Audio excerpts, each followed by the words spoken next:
ریگستان کا نام سنتے ہی سب سے پہلے دو ہی چیزیں ذہن میں آتی ہیں۔ پہلی یہاں کی زندہ جلا دینے والی گرمی اور دوسری چاروں طرف ریت ہی ریت۔ اگر آپ بھی یہی سوچتے ہیں تو شاید آپ صحارا کے بارے میں کچھ نہیں جانتے۔ صحارا اپنی ریت کے اندر اتنی چیزوں کو چھپائے بیٹھا ہے جن کو آپ نے دیکھا تو دور ان کے بارے میں سنا بھی نہیں ہوگا۔ یہ ہے دی صحارا ڈیزرٹ، جہاں سورج ہی آپ کا سب سے بڑا دشمن ہے، جو ہر کوشش کرتا ہے آپ کو مارنے کی۔ دنیا کے دوسرے سب سے بڑے کانٹیننٹ افریقہ کی شمالی طرف واقع دنیا کا سب سے بڑا ریگستان، جو 92 لاکھ مربع کلومیٹر پر پھیلا ہوا ہے۔ یہ اتنا بڑا رقبہ ہے کہ پورا امریکہ یا چائنا اس کے اندر سما جائے۔ صحارا ڈیزرٹ اپنے اندر 11 ممالک کو سمائے بیٹھا ہے، جن میں مصر، الجزائر، چاڈ، لیبیا، مالی، موریتانیہ، مراکش، نائجر، سوڈان، ویسٹرن صحارا اور تیونس شامل ہیں۔ جہاں رہنے والے بہت سے لوگ مسلمان ہیں۔ سورج کے نیچے تپتے اس ریگستان میں دن کے وقت ٹمپریچر 30 ڈگری سینٹی گریڈ رہتا ہے، جو گرمیوں میں 40 سے 47 ڈگری سینٹی گریڈ تک پہنچ جاتا ہے۔ یہاں ہر سال 3 انچ سے بھی کم بارش ہوتی ہے۔ صحارا کے کچھ علاقے ایسے ہیں جہاں کئی سالوں سے پانی کی ایک بوند تک نہیں گری۔ مصر، لیبیا اور سوڈان نے تو 1998 کے بعد کبھی بارش کو دیکھا ہی نہیں۔ یہاں بارش تو دور، آسمان میں بادل بھی نظر نہیں آتے۔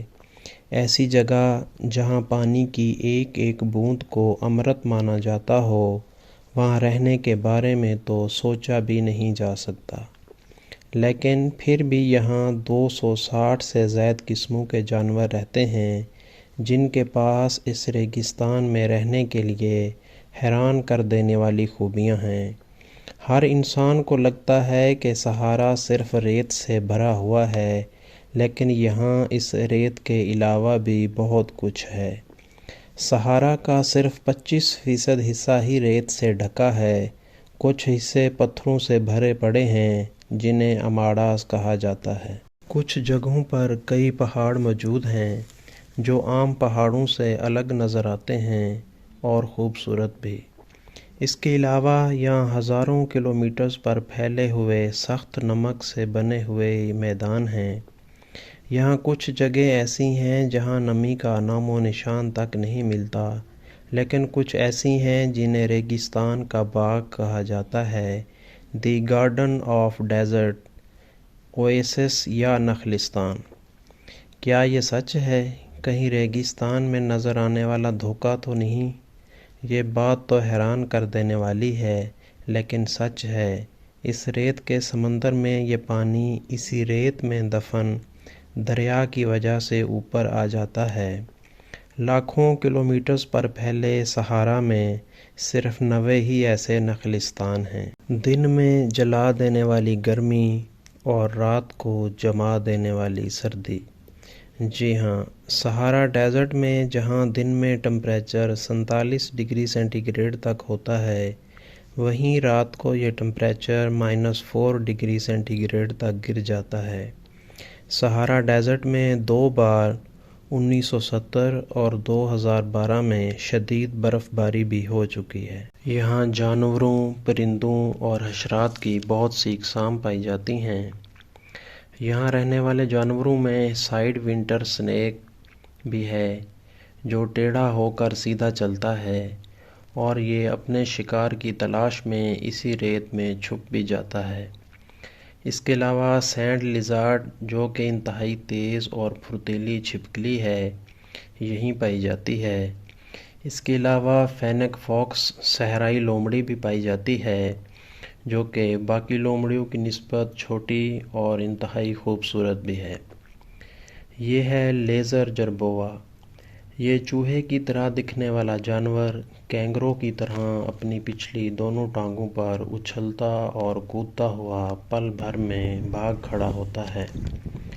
اس کے علاوہ دیگر جانوروں میں شتر مرغ یا آسٹرچ، جس کا وزن 70 سے 145 kg ہوتا ہے اور لمبائی بھی 2.5 میٹر تک ہوتی ہے۔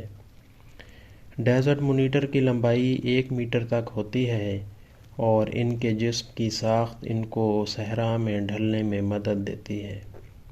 اس کے علاوہ ریگستان کا جہاز یا اونٹ بھی یہاں کا خاص جانور ہے، جس کا وزن 400 سے 600 کلو تک ہوتا ہے۔ انسانی زندگی کا ثبوت یہاں تقریباً 7000 سال قبل سے ملنا شروع ہوتا ہے۔ پہاڑوں پر موجود کچھ مصوری اور نقاشی سے معلوم ہوتا ہے کہ یہاں تقریباً 7000 سال قبل رہنے والے لوگ مویشی پالتے تھے اور کاشتکاری بھی کرتے تھے۔ اس بے آب و گیا ریگستان میں زندگی کا تصور ناممکن سا نظر آتا ہے، لیکن اس کے باوجود یہاں بہت سے قبائل رہائش پذیر ہیں۔ ان خانہ بدوش قبائل کے افراد کی تعداد تقریباً 20 لاکھ کے قریب ہے۔ یہاں کچھ ایسے قبائل بھی ہیں جو صدیوں سے یہاں رہتے ہیں۔ دوستو، ہزاروں سال پہلے یہ ریگستان ایک سرسبز اور شاداب میدان ہوا کرتا تھا۔ یہاں بارشیں ہوتی تھیں، کئی ندے نالے اور دریا بہتے تھے۔ ماہرین کے مطابق ان دریاؤں اور ندی نالوں کے آثار آج بھی زیر زمین موجود ہیں۔ کہا جاتا ہے کہ یہ صحرا تقریباً 20,000 سال بعد سرسبز و شاداب ہو جاتا ہے۔ ایسا زمین کی گردش کے زاویے میں ہونے والی معمولی سی تبدیلی سے ہوتا ہے۔ سائنس کے مطابق تقریباً 15,000 سال بعد یہ صحرا دوبارہ سرسبز و شاداب ہو جائے گا۔